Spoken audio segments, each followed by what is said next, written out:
All right. So when we are thinking about tasks to pose to our students, we can also use our textbook. We don't have to necessarily just off the top of our head just come up with things and use them. We can use our textbooks. You'll see, or if you may have seen in the Canvas site, that many new teachers especially are going towards Pinterest or Teachers Pay Teachers to try to think about tasks to pose to their kids. And what you found and what researchers have found is that those tasks are not very good. And so what we need to do is we need to provide opportunities for students and teachers to be more critical of the curriculum. And so one of the ways that, again, our textbooks can be used, we can use that idea of the cognitive demand to analyze tasks to ensure that we're providing opportunities for kids to engage in mathematics. But what if the textbook or what if the tasks that we have aren't very good? So there's some things that we can do to adjust it. And so Drake et al. Did some research, and they came up with some ways that they were able to support teachers in analyzing and adjusting the tasks in their textbooks to be more accommodating to student needs and to better support their mathematical thinking.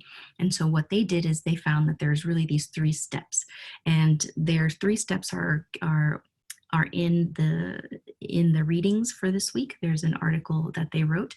Please note that there's an audio recording for this particular reading done by one of the authors. She so graciously was agreed to read the article and provide some additional background information about the study, Dr. Julia Aguirre. And so I'm very thrilled to be able to share that with you. But what they found was that there's three things that teachers can do to really change and adjust the textbooks. So the first thing is rearranging parts of the lesson. And so I'm going to go through these briefly, and then I'm going to share a handout that's on Canvas. The second one is adapting tasks. And the third one is opening spaces across the lesson across the phases of the lesson. And so what they found was that this chart is there available for you as well, is again, for part one, for rearranging the lesson components. One thing is that we can to really front load the problem solving. And so rather than having kids like solve problems that you as a teacher show them how to do, cut that out and put the problem solving in the front. Let kids engage and think about the mathematics. And then also think about just deleting parts of the curriculum or in the textbook where it says tell, show, direct. Again, you don't need to do that as a teacher. We want to engage kids in these problem solving opportunities. Second thing is adapting the task. So again, providing multiple number choices, thinking about different strategies and representations that kids can use, thinking about changing the context of the story problem to match kids' experiences and their background. Asking kids to help generate the task. So providing sort of a situation and then asking the kids, like, what do they notice? What do they wonder? And that's a really nice place for them to create these story problems in the moment, thinking about the counting collections, right? What can they do with those counting collections that can engage them in these problem solving? And again, allowing spaces for kids to think of, insert their own ideas and thoughts is really important. And again, ways to connect with kids and their background. This third part, ideas for opening spaces across the lesson phases. So again, they provide these lots of opportunities or lots of thoughts during the launch, explore, and summarize phase. This is again the problem posing phase, the student work time, and the sharing session phase.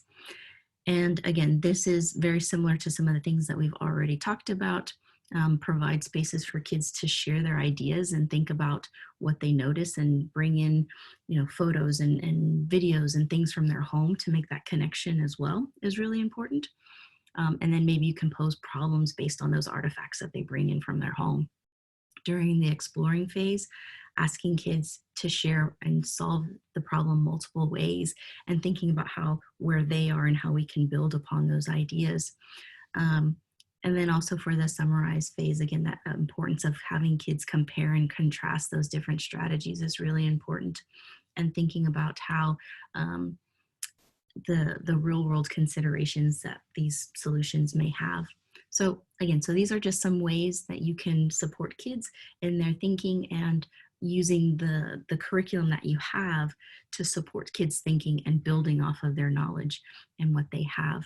And so what I wanted you all to do as well for this particular section is, if we go to the next section in the Canvas, is that there is an assignment that I would like for you all to do, and feel free to do this in pairs if you would like, but I would like for you to kind of spend some more time reading through that curriculum and spaces analysis table.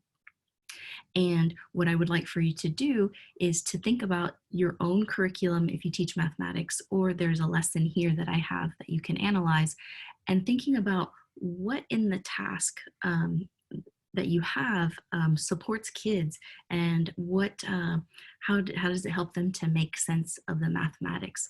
And so again, think about the task.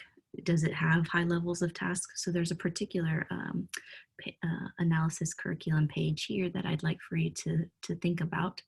Oops, let me go back to this particular table that I would like for you all to complete and just submit. And again, this is just an opportunity for you to think about, your own curriculum and how you might be able to adjust it or think about, and just be able to critically analyze it. So, does the curriculum have multiple entry points and representations? And is it a high level of cognitive demand? Are there opportunities to connect to the family or the culture? Do students can they make their own connections? Are there opportunities for them to make sense of the mathematics and solve in their own solution strategies?